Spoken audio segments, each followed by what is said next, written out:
conférenciers sont d'une part Sophie Lopoder et Stéphane Siatara sur la contamination des animaux de compagnie ou d'élevage par le SARS-CoV-2.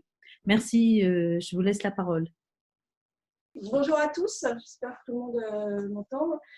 Merci beaucoup pour votre invitation et donc avec Stéphane, nous allons essayer de vous faire en quelques minutes donc, dresser l'état des lieux, des connaissances sur ces infections par le SARS-CoV-2, alors à la fois chez les animaux de compagnie et chez les animaux d'élevage. Alors, tout a été dit, enfin, les principales choses sur les coronavirus animaux ont bien été rappelées par l'intervention précédente. J'aime bien quand même commencer souvent par cette diapositive. C'était une de mes étudiantes en master. Vous voyez, c'est une diapositive qui date de 2016. Et Paola donc, faisait voilà, un petit historique sur quelques émergences de coronavirus. Et donc, on voit que déjà à l'époque, on se posait la question de savoir quelle serait la prochaine émergence, qu'elle soit d'ailleurs chez l'animal ou chez l'homme. Et je pense que si j'avais à refaire cette diapositive, je rajouterais évidemment le SARS-CoV-2, mais je mettrais toujours une flèche et toujours un point d'interrogation parce que ce sont des virus qui ont un gros potentiel évolutif et qui donc peuvent passer quand même la barrière d'espèce. On le voit actuellement, mais on l'avait déjà vu par le passé. Alors, donc ça aussi, ça a été rappelé. Donc, il y avait 6 coronavirus humains connus jusqu'en 2019. Et donc, on voit bien sur cette phylogénétique qu'on a un grand nombre de coronavirus animaux sur un très, très grand nombre d'espèces animales, comme ça a été rappelé, mammifères ou oiseaux. Il y a quelques absents dans le règne animal. Par exemple, on ne connaît pas de coronavirus chez les arthropodes. On n'en connaît pas non plus chez les poissons. Chez les petits ruminants, alors on décrit des coronavirus bovins qui ressemblent voilà, aux coronavirus bovins connus, mais on ne connaît pas de coronavirus spécifique mouton, spécifique chèvre. Et chez les primates non humains, on ne connaît pas non plus de coronavirus spécifique primates non humains. En fait, on sait qu'ils s'infectent par les coronavirus humains, mais on ne connaît pas, on ne décrit pas un coronavirus, je sais pas, du macaque. Voilà. Alors, la diapositive suivante, je vais passer très très vite puisque ça a été bien rappelé. Donc, c'était l'idée qu'effectivement, une espèce animale peut parfois être infectée par différents coronavirus. Alors, pour les chauves-souris, attention, s'il y a derrière 1200 espèces, en fait, derrière ce nom de chauve-souris. Donc, c'est aussi pour ça, probablement, qu'on connaît une très très grande diversité de coronavirus dans ce grand groupe du règne animal. Alors, sur les pathologies, ça a été dit, donc on trouve en médecine vétérinaire effectivement des pathologies entériques, respiratoires, et puis on peut aussi aller sur des pathologies systémiques, sur la diapositive suivante, comme chez le chat, où il y a une maladie grave, qui est la péritonite infectieuse féline. Alors chez le furet, d'ailleurs ça a été décrit assez récemment, le furet, c'est un peu comme pour le chat, en fait, en pathologie vétérinaire, c'est-à-dire qu'on a soit une virose entérique, c'est aussi un alpha-coronavirus, ce coronavirus spécifique du furet. Et parfois, chez le furet, il y a aussi déclenchement d'une maladie systémique grave, avec des lésions pyogranulomateuses et une pathologie qui fait vraiment penser à ce qui se passe à la péritonite infectieuse féline. Alors, on a un peu moins de cas décrits, parce que c'est un peu moins répandu. Mais voilà, le début des années 2000-2010 a montré que chez le furet aussi, il y avait des pathologies graves avec ce coronavirus systémique du furet. Alors, pour ce qui en est des infections chez les animaux domestiques, voilà, on a remis là une des infections expérimentales qui ont été faites chez le chien. Au total, il y en a eu 2. Alors, donc ces infections expérimentales faites sur, vous voyez là, ici, il y avait 5 chiens. Il y avait 2 animaux qui étaient mis en contact pour voir si on pouvait avoir une transmission de chien à chien. En fait, aucun signe clinique n'a été vu chez le chien et finalement, dans cette expérience, il y avait 2 animaux qui paraissaient infectés sans convertir et puis il n'y avait pas de transmission de chien à chien. Donc, quand on a rendu, on vous montrera après l'avis en CES sur le rôle éventuel des animaux dans la propagation du SARS-CoV-2, on avait mis voilà, que les chiens paraissaient réceptifs, mais non sensibles parce que pas de signes cliniques vus et pas de transmission intra-espèce, c'est-à-dire de chien à chien documenté. Alors, naturellement, Il y a eu des cas notifiés d'infection chez le chien. Le premier cas, en fait, tout premier cas, c'est celui décrit à Hong Kong. C'est tout de suite, finalement, fin mars.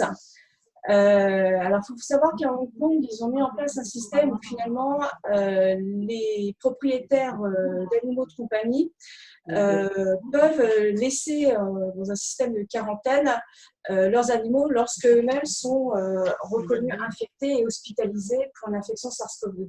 Donc, ce qui permet en fait d'avoir un suivi extrêmement précis. Ah si, elle m'a envoyé un PowerPoint.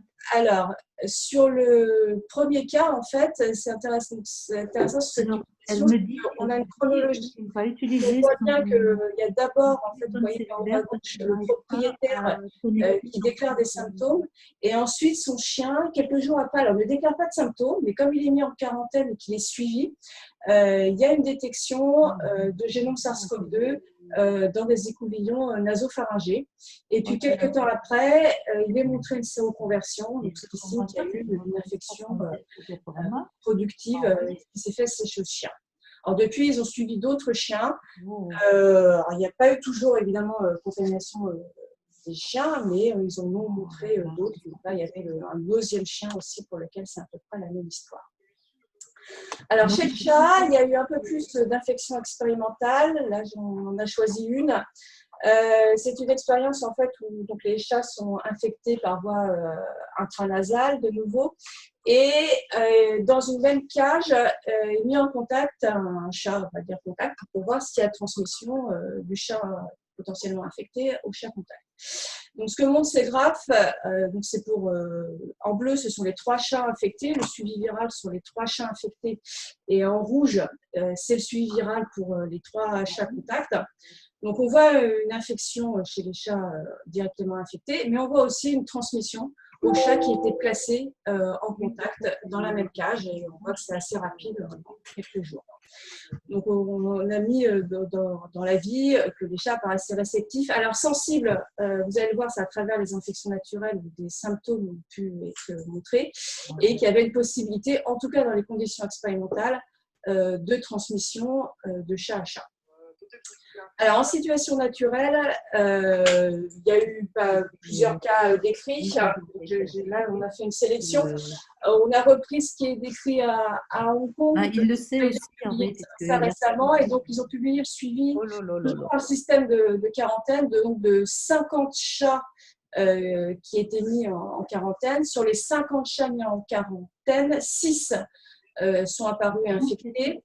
Et quand ils ont pu, ils ont comparé la séquence trouvée sur ces chats et la séquence trouvée chez le propriétaire. Ah, ça y est, alors attendez. Des séquences extrêmement similaires.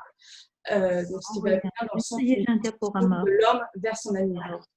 Je vous ai mis à droite la publication du premier cas décrit en Belgique. Et en fait, ce que vous voyez là, c'est la chronologie des symptômes. Alors, en haut, c'est la chronologie des symptômes chez le propriétaire. Donc, avec les différents symptômes et ces apparitions.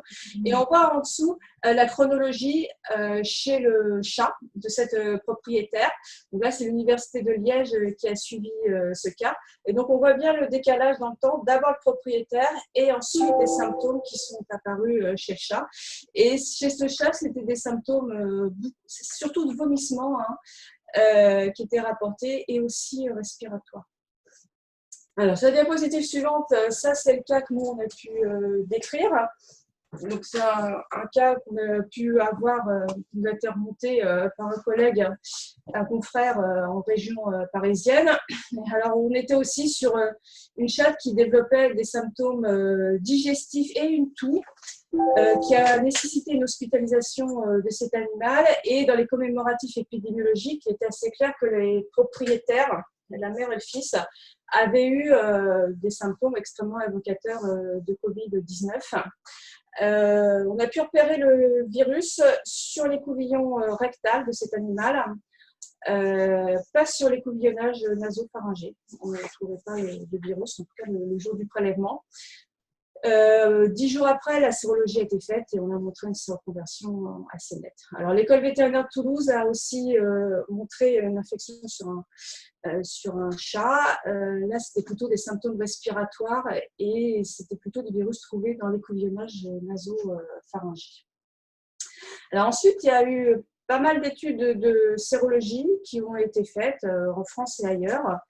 Donc là, ça commence aussi à venir. Alors, il y a différentes techniques de sérologie mise en place. Là, c'est une étude faite entre l'IRD et l'École vétérinaire de Lyon. Donc là, c'est des études par l'Luminex. Vous voyez qu'il y a différents types d'antigènes qui sont testés du SARS-CoV-2, la nucléocapside ou certaines portions de la spicule. Alors, dans cette étude, ce qui est intéressant, c'est qu'ils sont allés faire des sérologies, en fait, soit sur des animaux dont les propriétaires ils sont sûrs déclarés Covid-19, ou alors sur des animaux pour lesquels il n'y a pas de commémoratif dans l'entourage de Covid-19. Et en fait, ce qu'ils voient très clairement, c'est que là où on voit des animaux séropositifs, c'est là où, en fait, dans le foyer, côté propriétaire, il y a des commémoratifs de Covid-19 certains. Donc, ce que vous voyez là, ce que Stéphane vous montre sur la gauche, là, et on voit à peu près sur tous les antigènes. Voilà, je vais passer la parole à Stéphane pour la suite. Ah, pardon, le furet. Alors, le furet, alors, je vais pas empiéter parce que je sais que va être parlé des modèles animaux. Mais le furet, c'est aussi un animal de compagnie. Alors, sur ce qui est des infections, on va dire naturelles dans un foyer Covid, on n'a pas grand-chose, en fait, enfin, rien à remonter. On a cette publication où on dirait qu'on aurait pu être dans des conditions optimales pour une transmission de l'homme vers l'animal, puisque c'était un foyer où les deux propriétaires étaient infectés SARS-CoV-2. Vous avez la chronologie en haut, individu 1, individu 2. Et ces deux propriétaires vivent toujours peut-être, avec 29 furets dans la maison. Les 29 furets ont été testés. Vous avez la séquence des prélèvements. Il n'y a aucun signe clinique qui n'a été vu. Il n'y a aucune PCR qui est revenue positive. Ils ont fait des prélèvements oraux, c'est ce qu'ils disent. Il n'y a pas eu de séroconversion montrée. Sur aucun des 29, ils ont fait la recherche d'anticorps et ils n'ont rien vu, en tout cas dans ce foyer-là. Et on n'a pas d'autres remontées de notification d'infection de furets par SARS-CoV-2 en situation naturelle, en tout cas en tant que furets animaux de compagnie. Pour le moment, on n'a rien vu de ce côté-là. Donc, cette fois-ci, je crois que je laisse la parole à Stéphane. Merci Sophie. Donc, après les animaux de compagnie, moi je vais vous parler des animaux d'élevage. Donc, tout d'abord, on a fait une synthèse bibliographique des articles que l'on peut trouver donc, dans les bases de données internationales comme PubMed ou les bases de données de préprint, et puis différents rapports. Donc, c'est une liste non exhaustive, mais là, vous avez le dernier rapport de l'ANSES dont on reparlera tout à l'heure, des informations données dans des rapports de la FAO, par exemple, ou de l'OIE. Vous avez aussi des informations sur la plateforme d'épidémiosurveillance en santé animale. Encore une fois, c'est une liste non exhaustive et une synthèse donc, de ce qui a été publié en fonction des différentes espèces d'animaux d'élevage. Et je vais donc commencer par les bovins en divisant la présentation en deux, soit la réalisation d'infections expérimentales ou d'infections naturelles. Alors pour ce qui concerne donc les bovins, en fait, une infection expérimentale a été réalisée par nos collègues allemands, donc le Friedrich Schöffer Institut à l'île de Reims en Allemagne. Ils ont affecté 6 bovins. Ces bovins étaient en contact avec 3 autres animaux. Et vous avez ici la publication que vous pouvez lire si vous voulez avoir tous les détails. Mais si on résume les résultats observés, il n'y a pas eu donc de signes cliniques chez les bovins. 2 animaux ont présenté des PCR positives. 2 animaux ont été sérologiquement détectés, mais avec des titres en anticorps faibles.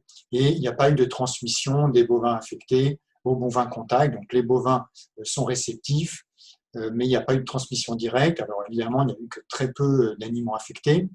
Et aujourd'hui, il n'y a toujours pas eu d'infection naturelle rapportée dans les élevages bovins. Alors ensuite, après les bovins, on va passer donc, au porc, l'espèce porcine. Donc il y a eu 4 études qui ont été réalisées avec l'âge des porcelets qui variait de 40 jours à 9 semaines, avec des infections qui ont été réalisées par différentes voies, la voie nasale, la voie orale, la voie trachéale, avec différentes doses de virus, mais globalement, il y a eu très peu donc, de signes cliniques, qui ont été donc observés. Donc, si on résume la chose, en fait, il y a 3 études qui ont été réalisées, les 3 premières, qui laissent penser que l'espèce porcine n'était pas réceptive. Et puis, en fait, la 4e a montré que l'ARN viral avait été détecté chez 2 porcs sur 16 qui avaient été infectés par voie nasale. Et puis, il y a eu donc une séroconversion qui a été observée sur 2 animaux sur 16. Donc, il y a bien une réceptivité donc, du porc, mais il n'y a pas donc d'éléments scientifiques permettant de mettre en évidence la transmission du porc vers d'autres espèces animales ou vers d'autres porcs. Et par ailleurs, aucune infection naturelle n'a été rapportée à ce jour chez les porcs. Alors, pour ce qui concerne donc, les ovins, aujourd'hui, en tout cas, n'a pas été publié donc, de travaux montrant donc, des infections expérimentales chez les ovins. Et aucune infection donc, naturelle n'a été rapportée à ce jour. Pour ce qui concerne les caprins, c'est la même conclusion, hein, pas d'infection expérimentale réalisée, en tout cas publiée, hein, et puis pas d'infection naturelle rapportée donc, à ce jour. Pour ce qui concerne donc, les oiseaux, les volailles, poulets, dindes, canards, il y a donc des infections expérimentales qui ont été réalisées, 4 études ont été réalisées. Vous avez ici une description d'une des études, mais la synthèse est la suivante, c'est que pour les poulets, les dindes et les canards, aucun signe clinique n'a été observé, aucune réplication donc n'a été observée, et aucune infection naturelle n'a à ce jour été rapportée chez les volailles. Pour ce qui concerne donc les lapins, des infections expérimentales ont été réalisées qui ont pu montrer que les lapins étaient réceptifs à l'infection. L'ARN viral a été détecté par écouvenage rectal, pharyngé ou nasaux. Des sérologies positives ont été aussi observées. Vous avez ici un des articles qui décrit les infections qui ont été réalisées donc, chez les lapins. Ceci étant, la sensibilité donc, des lapins reste à confirmer puisqu'une 2e étude a été réalisée.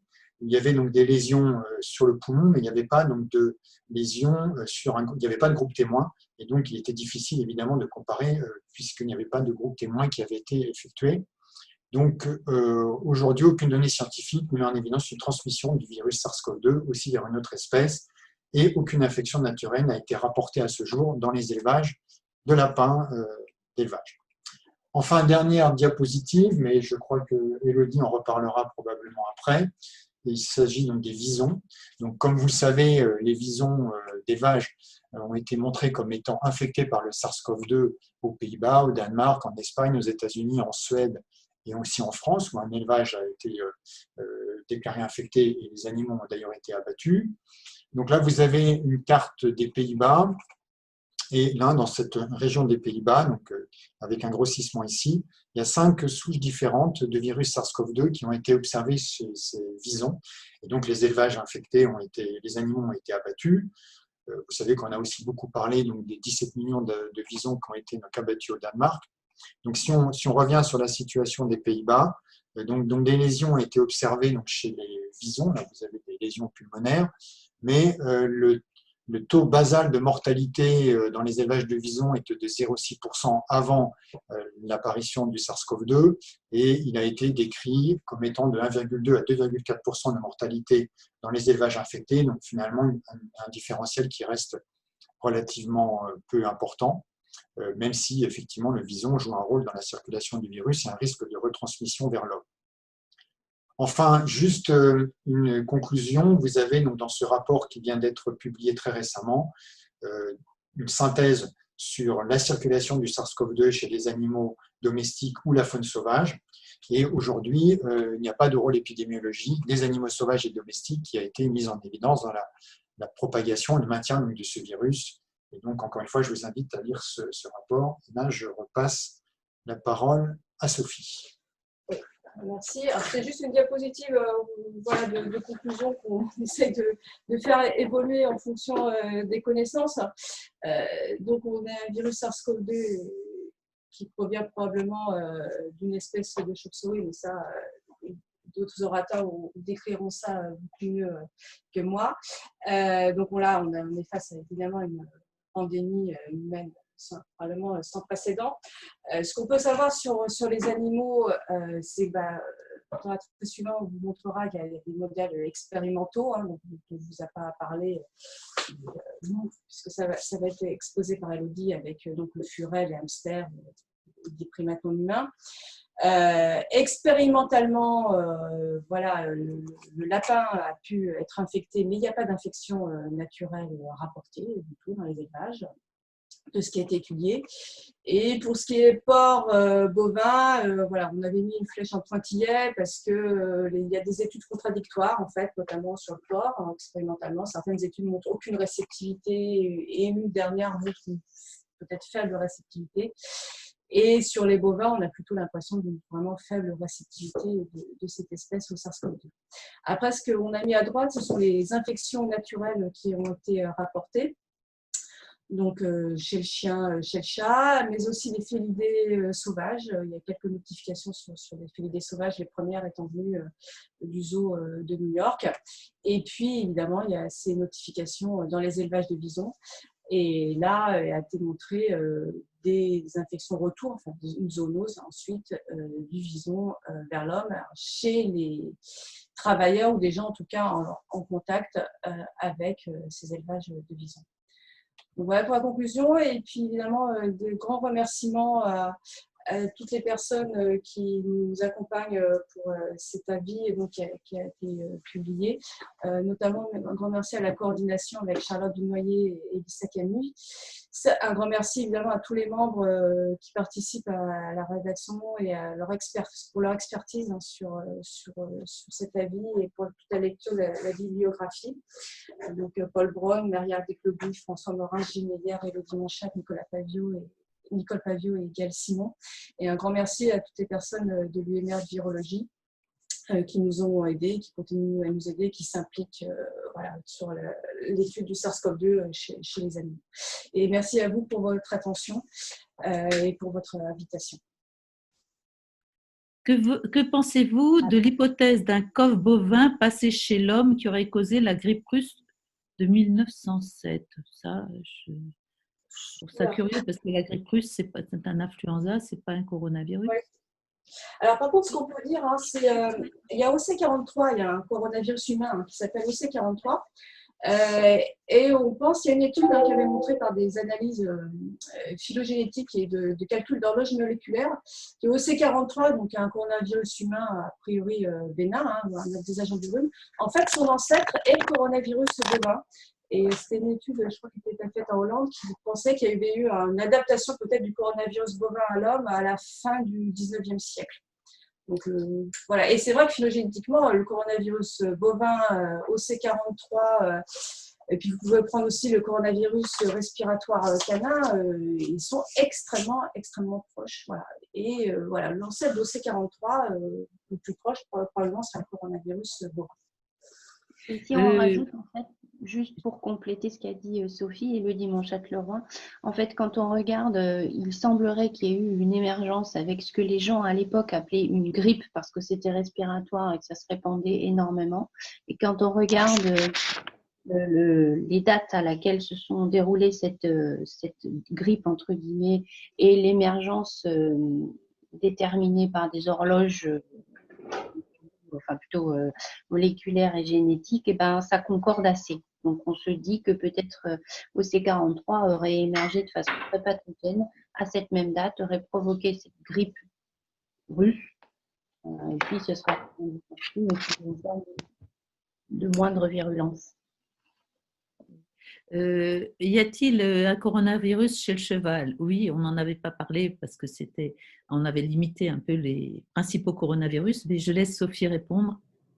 Oui, il y en a un chez le cheval. C'est donc le coronavirus CQ1. Alors, il a pendant longtemps très peu fait parler de lui. Il a été découvert en fin des années 90, début 2000, d'abord comme agent entérique et agent de colique chez le poulain, avec normalement peu de mortalité, sauf peut-être sur certaines espèces, races plutôt, de chevaux, notamment les chevaux miniatures. Et puis en fait, là, au milieu des années 2010, il a plus refait parler de lui, notamment aux États-Unis, avec plus de symptômes respiratoires. apparu et une recrudescence apparemment de cas, ou alors ils ont été mieux diagnostiqués. Mais aux États-Unis, ils notent plutôt une recrudescence de cas en forme respiratoire. Et ça a été le cas aussi à l'école vétérinaire de Vienne, où ils ont bien documenté dans des écuries des transmissions de formes respiratoires quand même assez graves. Voilà. Mais après, on n'a pas trop de recul pour savoir ce qu'il a évolué, est-ce qu'on voit mieux, est-ce qu'on diagnostique mieux. Mais en tout cas, il existe et il semblerait plus préoccupant qu'il y a peut-être 10 ans. Et ce coronavirus équin, lui aussi, il est extrêmement proche du coronavirus bovin. Donc, ça fait partie un peu de ce groupe de coronavirus, au C43, le bovin et le respiratoire canin, qui sont comme ça extrêmement proches, mais qui sont en priori spécifiques d'une espèce autre. Il y avait une question sur le taux de mortalité chez les visons. Pourrait-il être plus important que chez l'homme? Alors, ça, je vais laisser après peut-être Élodie plus répondre, mais en tout cas, moi, à mon avis, c'est non, parce qu'il y a aussi des infections asymptomatiques chez les visons. Il ne faut pas l'oublier. Je dirais que là, on a présenté ce qui probablement a attiré l'œil de nos collègues hollandais, c'est qu'ils s'étaient aperçus qu'il y avait un taux de létalité un peu supérieur à ce qui est habituel dans les élevages, et ils ont découvert le SARS-CoV-2, mais ils ont eu aussi des élevages sans aucun symptôme. Au Danemark aussi, il y a des élevages sans aucun symptôme. Donc au final, je ne sais pas si on arrivera à faire un comptage et à arriver à un réel taux de létalité, mais c'est probable que ce ne soit pas très élevé finalement.